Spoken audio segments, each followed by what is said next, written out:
అయిపోయింది, అంతా అయిపోయింది. తాళి కడతానని చెప్పి నా మనవరాలి జీవితాన్ని నాశనం చేశాడు.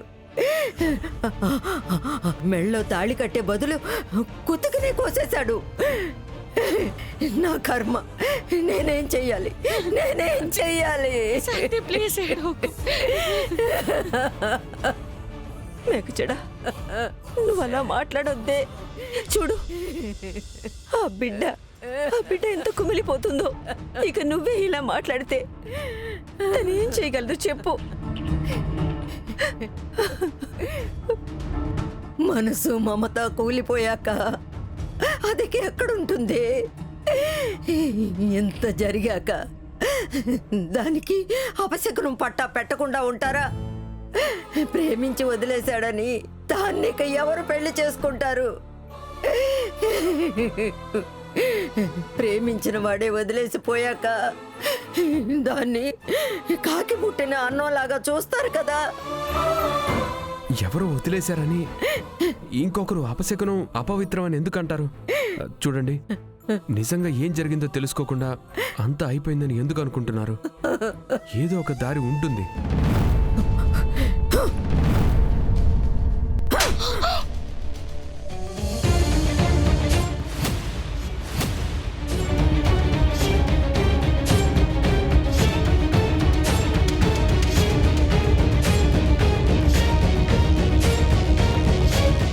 ఏదో ఒక దారి ఉంటుందా?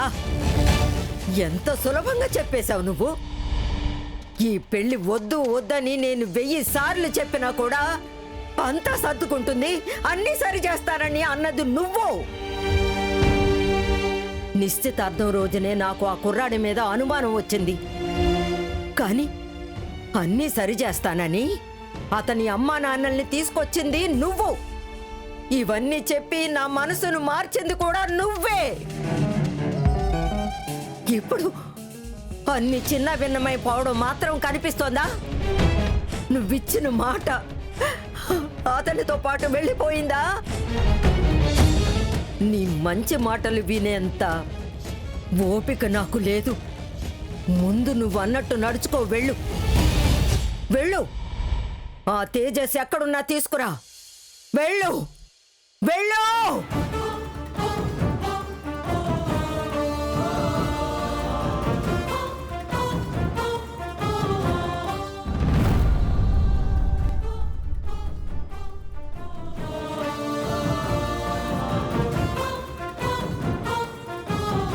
చూడండి, జరిగేదంతా మంచికే అంటారు కదా. ఇంకా నయం, పెళ్లికి ముందే అతను ఎలాంటివాడో అర్థమయ్యింది. నిత్యకి ఇంకో మంచివాడు దొరికి తీరతాడు తప్పకుండా. మీరెందుకు ఆలోచిస్తున్నారు? మంచివాడు దొరుకుతాడా? దీన్ని పెళ్లి చేసుకోవడానికి ఒప్పుకుంటాడా? ఎవరు బాబు అన్నారు నీతో? ఇప్పటికే దాని గురించి జనం ఏవేం మాట్లాడుకుంటున్నారో నా చెవిన పడ్డది. ఇక్కడున్న ఇంతమందిలో ఎవరైనా ఒక్కరు నా మనవరాల్ని పెళ్లి చేసుకోవడానికి ఊ అంటే అప్పుడు నీ మాట ఒప్పుకుంటాను. దయచేసి ఎవరో ఒకరు నా మనవరాల్ని పెళ్లి చేసుకోవడానికి ఒప్పుకుంటారా? ఎవరైనా నా మనవరాల్ని పెళ్లి చేసుకుంటారా?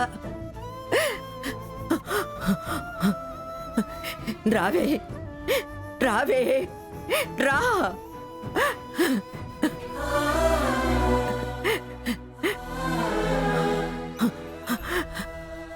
అమ్మా, ఇది నా మనవరాలు.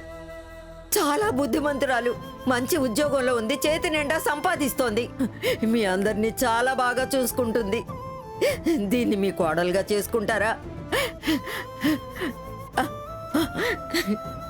అమ్మా, ఇది ఈ కాలం ఆడపిల్లైనా శాస్త్ర సంప్రదాయాలన్నీ చక్కగా తెలుసు. మీ ఇంటిని బాగా చూసుకుంటుంది.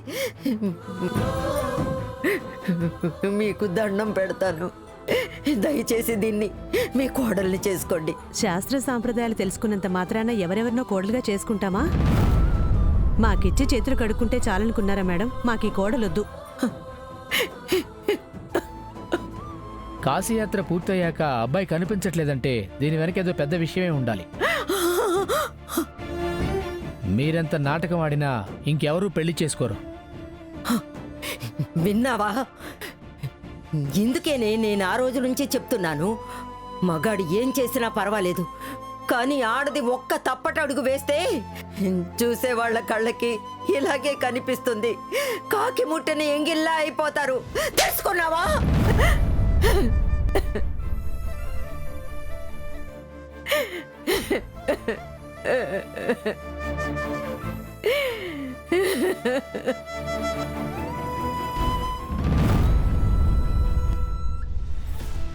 అమ్మా, రమేష్, ఏంటిదంతా? దాన్ని ఆపు. ఇదంతా నేనెలా చూడగలుగుతాను చెప్పు? గుండె ఆగిపోతున్నట్టుగా ఉంది. నేనిప్పుడు ఆవిడ్ని ఆపగలను, కానీ గుండె పగిలిన బాధ అలాగే ఉండిపోతుంది కదా. అమ్మా, నీతో కొంచెం మాట్లాడాలి. ఇలా రామ్మా.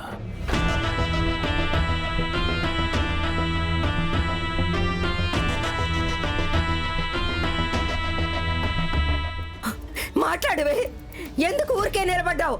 ఇదంతా జరిగింది నీ వల్లే. నేను వద్దు వద్దన్నా వాడే కావాలని ఆడావు కదా, ఇప్పుడేమైంది? పోవే, ఊరుకో. అందరూ కలిసి నా నోట్లో మన్ను పోయండి, నన్ను చంపేయండి. మర్యాద పోయి బ్రతకడం కన్నా చచ్చిపోవడమే మంచిది. చచ్చిపోవడమే మంచిది. చంపేయండి.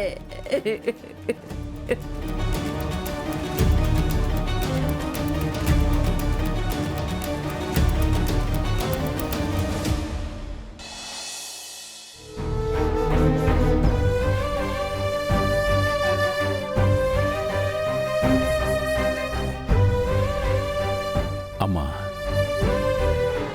ఇంటికి పెద్దే ఇలా బాధపడుతూ ఉంటే ఎలా అమ్మా చెప్పు? నేనేం చెయ్యాలి చెప్పు? తలెత్తుకుని తిరిగే పరిస్థితిలో మనం ఉన్నామా? పాపం కదా శాంతి, ఎన్నెన్ని కలలు కన్నది. ఆ పిల్లలు సంతోషాన్ని అనుభవించాలని ఎన్నెన్ని ఆశలు పెట్టుకుంది.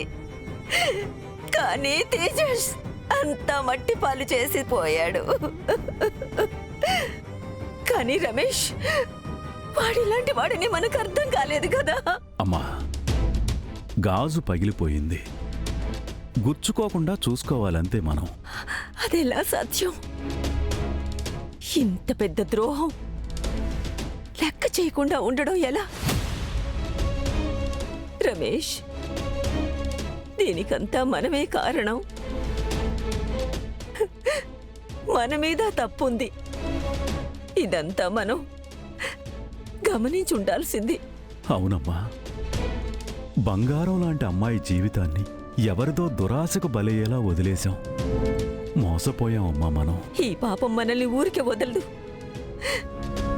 ఇదెలా సరిచేస్తాం? వాళ్ళకెలా న్యాయం చేస్తాం?